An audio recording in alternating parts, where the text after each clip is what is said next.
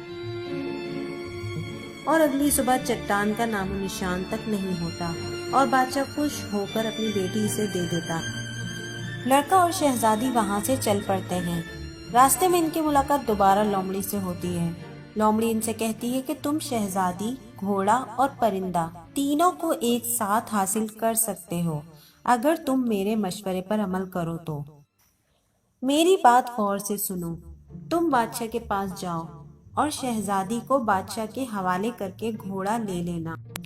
جیسے ہی بادشاہ تمہیں گھوڑا دیں گے تم بادشاہ سے ہاتھ ملا کر رخصتی لینا، پھر شہزادی سے ہاتھ ملانا اور فوراً شہزادی کو کھینچ کر گھوڑے پر بٹھا کر وہاں سے نکل جانا۔ بادشاہ تمہیں پکڑ نہیں پائے گا۔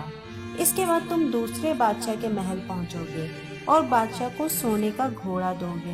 بادشاہ جیسے ہی پرندہ لائے گا تم بادشاہ سے کہنا کہ تم اسے پہلے دیکھنا چاہتے ہو کہ یہ اصلی پرندہ ہے بھی یا نہیں۔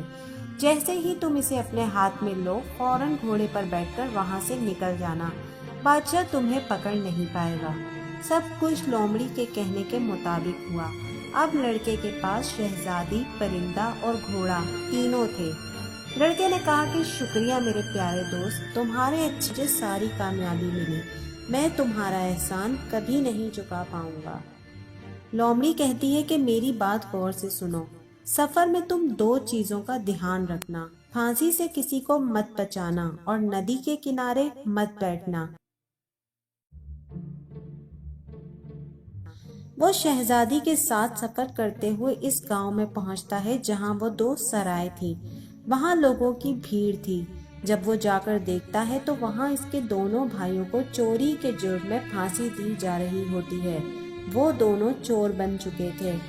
وہ جا کر لوگوں سے کہتا ہے کہ میرے سارے پیسے لے لو اور میرے بھائیوں کو چھوڑ دو۔ وہ لوگ اس کے بھائیوں کو چھوڑ دیتے ہیں۔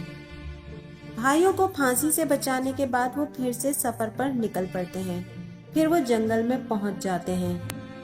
بڑا بھائی کہتا ہے کہ آؤ کچھ دیر ندی کے کنارے بیٹھ کر کچھ آرام کر لیتے ہیں۔ وہ راضی ہو جاتا ہے اور لومڑی کے مشورے کو بھول جاتا ہے اور ندی کے کنارے بیٹھ جاتا ہے۔ اس کے دونوں بھائی اسے پیچھے سے آ کر ندی میں پھینک دیتے ہیں اور شہزادی، گھوڑا اور پرندے کو لے کر بادشاہ کے پاس محل پہنچ جاتے ہیں۔ بادشاہ سلامت، ہم سونے کے پرندے کے ساتھ شہزادی اور سونے کا گھوڑا بھی لائے ہیں۔ یہ ساری چیزیں ہم نے بہت محنت سے حاصل کی ہیں۔ بادشاہ بہت خوش ہوتا ہے۔ پوری سلطنت میں جشن منایا جاتا ہے۔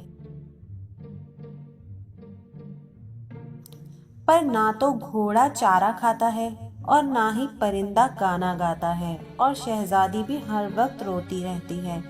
ادھر چھوٹا لڑکا پانی میں گرنے کے بعد تیر کر کنارے تک پہنچتا ہے۔ لومڑی پھر سے اس کی مدد کے لیے پہنچتی ہے اور اس سے کہتی ہے کہ تم نے پھر سے میرا نہیں مانا، لیکن میں پھر بھی تمہاری مدد کروں گی۔ پھر وہ لڑکے کو اپنی دم کی مدد سے وہاں سے نکال لیتی ہے۔ لڑکا لومڑی کا شکریہ ادا کرتا ہے اور محل پہنچ جاتا ہے۔ وہ جیسے ہی محل کے اندر قدم رکھتا ہے تو گھوڑا گھاس کھانے لگتا ہے اور پرندہ گانا گانے لگتا ہے اور شہزادی بھی رونا بھول جاتی ہے۔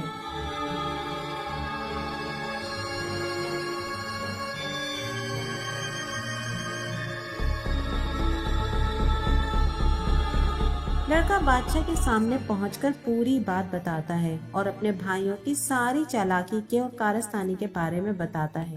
بادشاہ اس کے بھائیوں کو گرفتار کر لیتا ہے۔ لڑکے کو شہزادی دی جاتی ہے۔ بادشاہ اسے اپنا جانشین بنا دیتا ہے اور بادشاہ کی موت کے بعد وہ بادشاہ بن جاتا ہے اور پوری سلطنت چین کی زندگی گزارتی ہے۔